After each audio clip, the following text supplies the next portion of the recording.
સુરતમાં બોગસ તબીબ રશેશ ગુજરાતીની વધુ એક કરતૂતનો પર્દાફાશ થયો।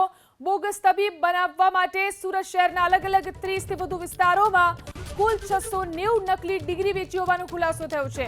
પોલીસ તપાસ દરમિયાન મળેલી માહિતી અનુસાર પાંડેસરામાં સૌથી વધુ 138 બોગસ તબીબોએ રશેશ ગુજરાતી પાસેથી લીધેલી નકલી ડિગ્રીથી ક્લિનિક ચલાવ્યું હતું। એટલું જ નહીં, ડિંડોલીમાં 85, ઉધનામાં 75, તો લિંબાયતમાં રશેશ ગુજરાતીએ 47 નકલી ડિગ્રી વેચી હતી। ગડોદરા જેવા ઔદ્યોગિક વિસ્તારમાં 34 જેટલા બોગસ તબીબો આ જ નકલી ડિગ્રીના માધ્યમથી ક્લિનિક ચલાવી રહ્યા છે। તો અઠવામાં 15, ચોક બજારમાં 22, કતારગામમાં 14 લોકોને નકલી ડિગ્રી આપી તબીબ બનાવી દેવાનો પર્દાફાશ થયો। મોટાભાગના નકલી ક્લિનિક છેલ્લા 2 થી 10 વર્ષથી ધમધમી રહ્યા છે।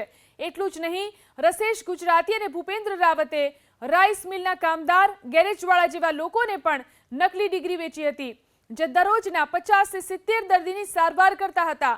ત્યારે હવે આ જ તમામ વિસ્તારોમાં નકલી તબીબોની યાદી બનાવી પોલીસે તમામ વિરુદ્ધ કાર્યવાહી કરવાની તૈયારી શરૂ કરી છે।